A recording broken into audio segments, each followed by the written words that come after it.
សួស្តីអ្នកទាំងអស់គ្នាយ៉ាងម៉េចដែរខែ4គឺបានកន្លងផុតហើយបងប្អូនបានបង្កើតលុយនិងសន្សំប្រាក់បានច្រើនគួរសមដែរទេ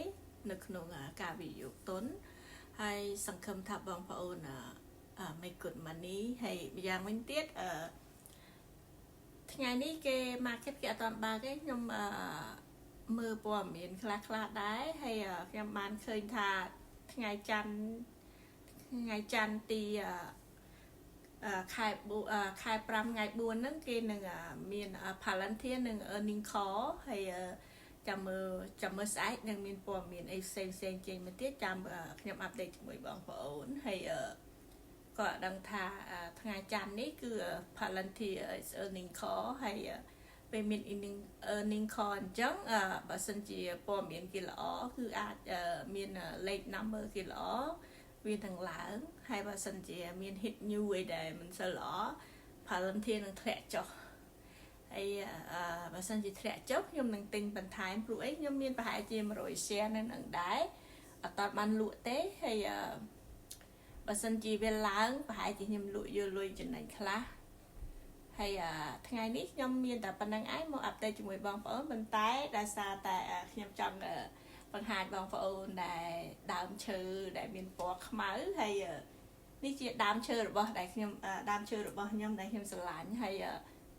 ដើមឈើនេះគឺគេហៅ CC plant ណាបងប្អូនខ្ញុំជឿថានៅស្រុកខ្មែរមានប៉ុន្តែមានពណ៌ខៀវបងប្អូន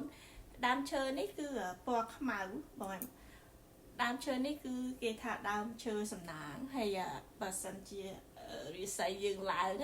វានឹងបែកកូនបែកគុំល្អបងប្អូនហើយដើមឈើនេះខ្ញុំមានវាប្រហែលជា2ឆ្នាំហើយពេលដែលខ្ញុំទិញយកមកពីកន្លែងលក់គេហ្នឹងគឺមានតែ3ដើមទេបងប្អូនហើយឥឡូវមើលបែកកូនច្រើនណាបងប្អូនហើយខ្ញុំស្រឡាញ់ដើមឈើមួយនេះព្រោះអីវាដូចថាវាដូចតាក់ចិត្តខ្ញុំព្រោះអីវាមានពណ៌ខ្មៅនេះដូចដើមឈើពិតបងប្អូនហើយវាមានពណ៌ខ្មៅហើយយើងអាចដាំវានៅក្នុងផ្ទះហើយដើមឈើនេះគេហៅថាដើមឈើនាំសំណាងនាំលៀបហើយដើមឈើនេះគឺពេលដែលវាចេញដំបូងគឺវាមានពណ៌ត្រួយចេកចាបងប្អូនឃើញទេពណ៌ត្រួយចេកដល់ពេលប្រហែលជាមួយខែ2ខែទៅវាដូរពណ៌ម្ដងតិច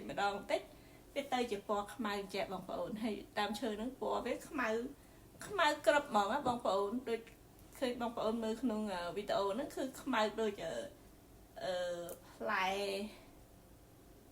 លែព្រីងខ្មៅដូចផ្លែព្រីងអញ្ចឹងបងប្អូនហើយមើលហើយវាបែកកូនមកឥឡូវខ្ញុំឃើញវាដុះកូនមកច្រើនណាបងប្អូនហើយខ្ញុំស្រឡាញ់ដើមឈើនេះជាងគេដែលខ្ញុំហើយដើមឈើនេះថ្លៃណាបងប្អូនមកគុំវាការខ្ញុំទិញតែ3ដើមឯណា$45ហើយខ្ញុំស្រឡាញ់ដើមឈើនេះខ្លាំងវាស្អាតហើយវាដូចតាក់ចិត្តខ្ញុំមិនសូវជាស្រឡាញ់ចូលចិត្តដើមឈើហ្មងទេប៉ុន្តែឃើញដើមឈើនេះគឺតាក់ចិត្តខ្ញុំហើយដូចថាវាឃើញវាប្លែកវាអត់ដែលមានឃើញដើមឈើពណ៌ខ្មៅហើយដើមឈើនេះពណ៌ខ្មៅបងប្អូនហើយពេលវាចេញបដូរវាគឺពណ៌ខៀវដូចបងប្អូនបានឃើញអញ្ចឹងនេះពណ៌ខៀវអញ្ចឹងតែពេលវាចាស់បន្តិចទៅវាទៅជាពណ៌ខ្មៅហើយខ្មៅរហូតដល់តែវាងាប់ដើមប៉ុន្តែខ្ញុំទិញមកគឺអត់ងាប់ទេបងប្អូនប្រហែលជា3ឆ្នាំហើយតែទិញដើមឈើនេះខ្ញុំទិញមក3ឆ្នាំមកបែ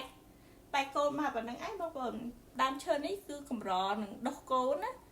ពេលដែលវាដុះកូនល្អហើយកម្រឃើញវាមាន baby តាំងពី3ឆ្នាំលើហើយខ្ញុំទិញទៅបានកូនប្រហែល4ដើមហើយពេលខ្ញុំទិញមកគឺមានតែ3ដើមហ្នឹង$45បងប្អូនហើយខ្ញុំស្រឡាញ់ដើមឈើនេះខ្លាំងមែនទែនហើយដើមឈើនេះអត់ត្រូវការទឹកទេប្រហែលជាមួយអាទិត្យអីសូចជាតែម្ដងអីហើយនេះជាដើមឈើដែលខ្ញុំស្រឡាញ់បំផុតអូខេហើយថ្ងៃស្អែកខ្ញុំនឹងអាប់ដេតជាមួយបងប្អូននៅថ្ងៃស្អែកបើសិនជា Palantir មានអីអាប់ដេតខ្ញុំនឹងអាប់ដេតជាមួយបងប្អូនអរគុណច្រើនបាយ